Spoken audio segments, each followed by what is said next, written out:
Hi, it's Wendy. Let me look at the camera here. I have the front-facing thing going on my iPad. I assume there are like 3 people who listen to the show or watch this. So thank you for being here. I haven't put an episode out in 2 weeks because it is really difficult to do anything other than be a mom and just survive and get through each day. And I only have one kid. I'm a full-time stay-at-home mom. No nannies, no housekeepers, no help. My husband works. I'm whispering because my daughter's awake. I see her playing with her stuffed animal in the next room, and my husband's also awake having coffee in our bedroom. I'm whispering because I think I need to go to therapy just so I can go talk shit about everybody in a safe space. And by safe space, I mean without being out of earshot of the people about whom I am talking shit. My husband works 7 days a week. He owns his own business. The company's going through a pretty tough time right now. So I understand all that. But me understanding that he has to work 7 days a week, sometimes, 10 hours a day, and then come home and be exhausted, which anyone would be. Me understanding that doesn't magically give me bonus hours of sleep or doesn't magically clean things. I am very stressed out and I'm struggling. I just find it difficult to get the ball going, and then once it's going, to keep it rolling, doing again any activity that is outside of the realm of just keeping everyone in the house alive and fed and keeping the house in some kind of state of cleanliness so that you're not living in total squalor. It's pretty nonstop, and on top of that, my daughter's almost 2. You're doing everything in a quiet, small voice and small energy because you're around a little kid all the time, and it's excuse me, I'm not editing that out. I don't have time to edit anything. This is gonna be a bad, again, it's a short episode and it's a bad one.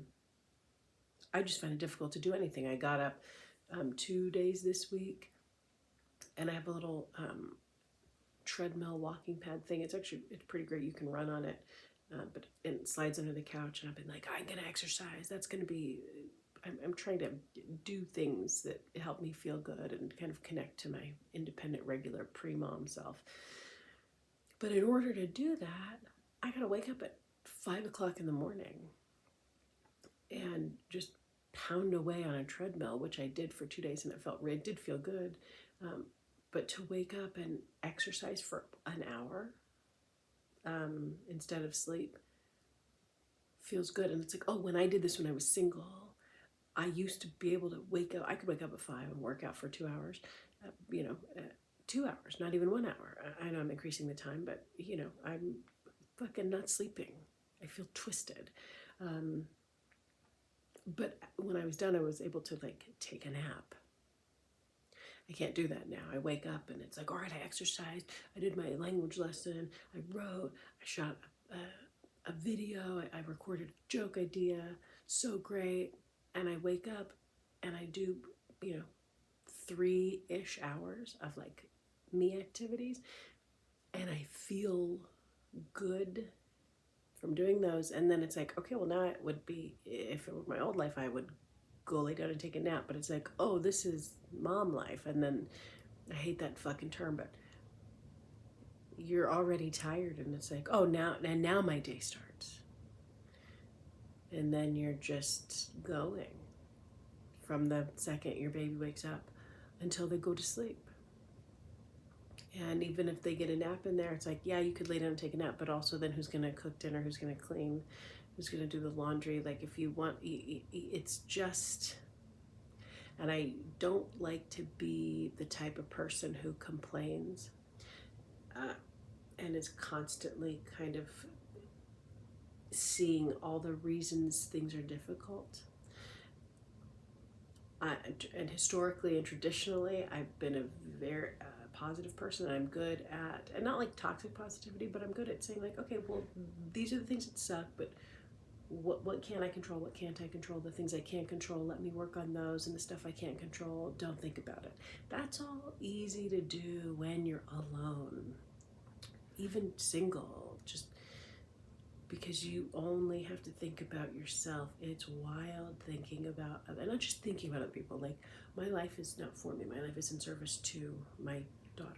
My life is in service to the animals. My life is in service to my husband, making sure he has coffee in the morning. It will make you, it's not go crazy. You just feel like this depleted shell of yourself. And that leads to, at least for me, depression and sadness. And even though you wake up and you have all these people that are relying on you, and maybe some people, that's where a place from which they derive meaning in their life is like other people needing them. I don't. I was alone most of my adult life. I derive purpose and pleasure from within, from doing the things that make me feel good, from maybe they're ego-driven activities, whatever. Anyway, those are the things that I don't have time for anymore.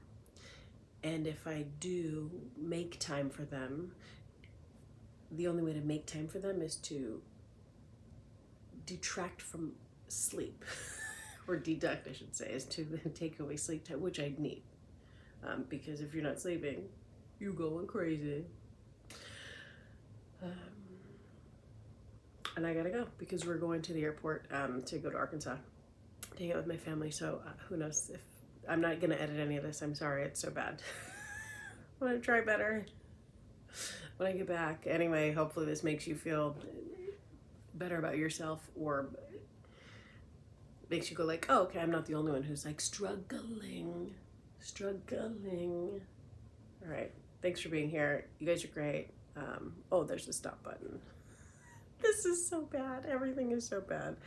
All right, I'll talk. Not life. Life is good. The production on this is very bad. That's what I mean. Everything is good. We're just tired. All right. Have a great day. I'll talk to you soon. Okay, bye.